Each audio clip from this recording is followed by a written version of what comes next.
전도서 7장 3절 슬픔이 웃음보다 나음은 얼굴에 근심하는 것이 마음에 유익하기 때문이다. 지혜자의 마음은 조상집에 있으되 우매자의 마음은 혼인집에 있느니라. 지혜로운 사람의 책망을 듣는 것이 우매자들의 노래를 듣는 것보다 나으니라. 우매한 자들의 웃음소리는 솔 밑에서 가시나무가 타는 소리 같으니 이것도 헛되도니라.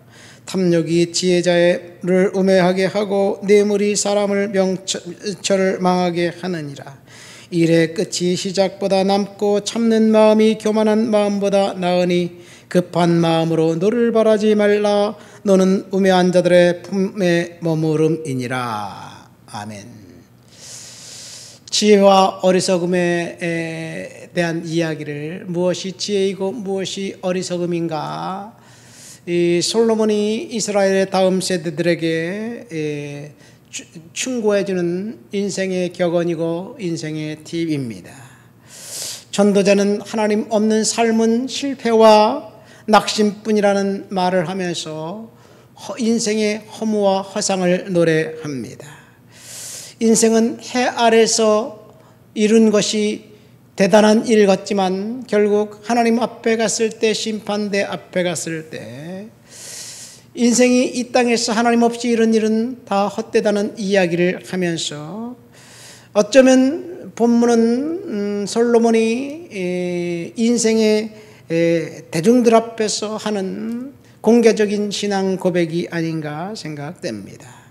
회중들 앞에서 공개적으로 신앙을 간증하면서 모든 사람 앞에서 지난날의 가후와 허물을, 그리고 부끄러운 일들을 고백하면서 솔로몬이 신앙을 고백한 거예요. 그럼 왜 인생 말년에 솔로몬이 이렇게 허무하다고 노래했을까요?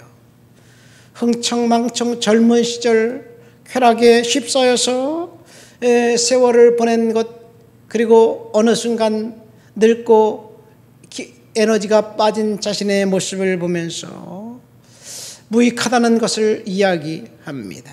아, 내가 과거에 그토록 집착했던 것들이 다 허무한 일이구나. 이렇게 헛된 것을 깨닫고 난 다음에 이스라엘의 다음 세대들, 자신의 자녀들에게 나처럼 인생을 이 쾌락과 즐거움을 쫓아다니면서 허무하게 허비하지 말라는 이야기를 하기 위해서 잠언을 기록했습니다. 전도서를 기록했습니다. 잠언과 전도서에 가장 많이 나오는 말은 내 아들 아라는 단어입니다. 내 아들아, 자신이 가장 사랑했던 아들, 그래서 이제 왕위를 물려주고 했던 아들 르호보암을 염두에 두고 이 전도서를 기록했지 않았을까 생각됩니다. 르호보암을 보면서 왕위를 그에게 물려주려고 생각해서 보니까 르호보암은 자신이 생각했던 것과 같이 지혜로운 아들이 아니었습니다. 어리석고 아둔한 이스라엘의 다음 세대를 향해서 솔로몬이 애틋한 마음으로 기록한 것이 본문입니다. 어쩌면 지금 우리는 탄핵 정국에 이제 대한민국이 탐욕과 사적인 욕망으로 가득 찬 사람들, 그리고 그들을 리더로 지지해주는 사람들, 그래서 온통 손썹을 겨를도 없는 그런 상황 속에서 솔로몬이 허무하다고 고백했던 것처럼 지금 우리가 무엇이 지혜이고 무엇이 어리석음인지 본문을 통해서 우리는 한번 생각해 봐야 될 것 같습니다. 우리가 3절부터 읽었는데 3절에 보면 좀 이상한 이야기가 나옵니다. 뭐라고 나옵니까? 슬픔이 웃음보다 나음은 얼굴에 근심하는 것이 마음에 유익하기 때문이다. 슬픔이 웃음보다 낫다? 생각해 보면 좀 역설적인 진리인 것 같습니다. 긍정적으로 생각하면서, 낙천적으로 생각하면서 인생을 살아야지 슬퍼하면서 염세적으로 살아야 될까? 그건 아닌 것 같아요. 그럼 본문은 왜 슬픔이 웃음보다 낫다고 이야기하나요? 바로 1절, 2절과 본문 뒤에 있는 4절과 연관져서 생각해 봐야 됩니다. 1절에 보니까 좋은 이름이 좋은 기름보다 낫고 죽는 날이 출생하는 날보다 낫다. 좋은 이름이 좋은 기름보다 낫다는 말은 아마 이름, 명예를 얻는 것이 기름, 돈을 얻는 것보다 더 낫다고 이야기하는 것입니다. 아무리 돈을 많이 벌고 권력을 많이 얻어도 이름의 오명이 간다면 그 사람이 수치스러운 이름을 남겨놓는다면 그가 얻은 돈과 권력은 사실은 유익할까요? 출생하는 날이 죽는 날보다 낫다는 말은 그럼 무엇일까요? 우리는 출생하는 날 생일을 축하합니다. 그리고 죽음 장례식에 가면 슬퍼하고 그리고 애도를 표합니다. 그러나 전도서 기자는 정반대로 이야기하고 있어요.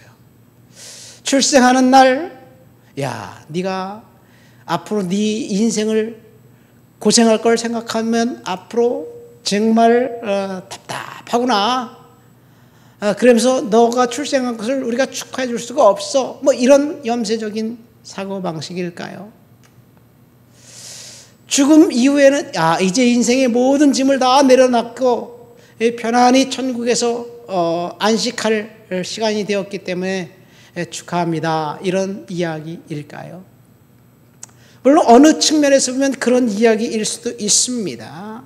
이것은 두 가지를 이야기합니다. 첫 번째, 희낙낙거리면서 파티하면서 인생을 허비하지 말라는 이야기입니다. 인생의 종착점이 반드시 있고 그 이후에는 심판이 있다는 것을 이야기합니다. 그렇죠. 우리는 심판이 결코 없는 것처럼 그렇게 생각하면서 인생을 허비합니다. 그래서 내가 오늘 집착하는 것, 내가 얻기를 원하는 것, 그것을 강력하게 얻으려고 하고 그리고 그것을 위해서 종매진에 달려갑니다. 다른 사람 볼 겨를이 없습니다. 옆을 돌아볼 겨를이 없습니다. 목적한 바를 이루기 위해서 오직 수단과 방법을 가리지 않고 그토록 싸워왔는데 마지막 끝에 가 보니까 내가 무엇 때문에 이렇게 인생을 허비했을까라는 생각이 들면 인생은 허무하고 그리고 쓸데없는 그런 일이 아닌가 생각됩니다. 분명한 것은 심판이 있다는 생각을 하면서 인생을 살라는 이야기가 바로 초상집에 가는 것이 잔치집에 가는 것보다 낫다는 이야기입니다. 두 번째는 슬픔을 당하고 재난당한 자 앞에서 건네주는 위로의 말 한마디가 더 중요하다는 이야기입니다. 초상집에 갔을 때 그 사람에게 무엇을 말해야지 위로가 될까요? 미소 띈 얼굴보다는 시무룩한 얼굴로 그래도 주님의 위로가 있기를 바랍니다 라고 이야기해 주는 것이 오히려 위로가 된다는 이야기이지요. 그렇습니다. 중요한 것은 우리가 어느 상황에서 어떻게 살아가야 될까를 이야기하는 것이지 본문은 염세적인 사고방식으로 인생을 그렇게 부정적으로 살라는 이야기는 분명히 아닙니다.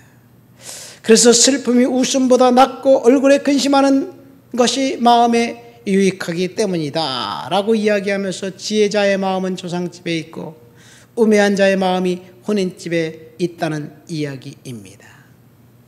중요한 것은 우리는 반드시 심판이 있음을 기억하면서 그렇게 오늘 살아야 될 줄 믿습니다. 이후 지혜와 어리석음의 차이가 무엇인가요? 지혜로운 사람은 사람의 책망을 듣는 것이 우매자의 노래를 듣는 것보다 낫다라고 5절에 이야기하고 있습니다. 여러분, 지혜로운 사람의 책망 무엇입니까? 충고입니다. 충고는 당신은 정말 잘하고 있습니다. 박수 쳐주는 것이 충고일 수는 없어요. 물론 때로는 그것이 충고일 수도 있겠지만 잘못을 지적하고 그것이 왜 잘못되었는지를 이야기해 주는 것이 충고입니다. 그렇다면 잘못을 지적할 때 우리가 얼마나 열린 마음을 갖고 수용할 수 있을까요? 나의 잘못을 지적할 때 그것이 기분 나빠하지 않고 듣는 것, 그것이 바로 지혜라는 이야기예요. 그럼 우매자의 노래는 뭡니까? 무슨 일을 하든지 다 당신은 대단합니다. 국가의 존엄입니다. 뭐 이렇게 이야기하면서 계속 지지해 줘야 되나요? 비리를 저지르고 그리고 어떤 일을 저질렀어도 그 리더 앞에서 아무 말도 못하는 사람은 우매자의 노래 소리와 같습니다. 우매자의 노래를 따라가다가 결국은 너도 망하고 나도 망할 거예요. 무엇이 지혜이고 무엇이 어리석음입니까? 우매자의 웃음소리는 나무 타는 소리와 같다고 6절에 이야기하고 있습니다. 이 누군가가 나에게 당신이 잘했습니다, 잘합니다, 잘하고 있습니다, 이 말만 연발할 때 이것은 우매자의 노랫소리라고 우리는 생각하면서 한번 되새겨 봐야 되지 않을까 생각됩니다. 이후 7절 말씀 보세요. 탐욕이 지혜자를 우매하게 하고 뇌물이 사람의 명철을 망하게 한다. 그러니까 탐욕과 뇌물과 그 다음에 교만과 성급함이 어리석은 사람들의 특징이라고 이후 8절과 9절에 이야기하고 있습니다.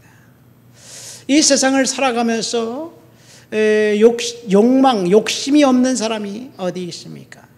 욕심은 좋은 것이고 탐욕은 나쁜 것인가요? 욕심도 안 좋은 것인가요? 욕심을 어디에 붙이냐에 따라서 그것이 긍정적이고 부정적인 것일 수도 있지요. 그러나 속에는 탐욕이 가득하고 욕심이 가득하고 욕망이 가득한데 그것을 비전이라고 꿈이라고 이제 그럴듯한 포장지를 씌워서 사람들을 호도하고 속인다면 그것이 어리석은 사람의 특징입니다. 그러면 지혜로운 사람은 무엇을 이야기하나요? 자신이 원하는 것을 하나님 앞에 달라고 채근대면서 기도해달라고 계속해서 보채는 것, 그것이 하나님 앞에 지혜로운 일인지 어리석은 일인지 우리는 분명히 이 시간 하나님 앞에 판별하고 구분해야 될 줄 믿습니다.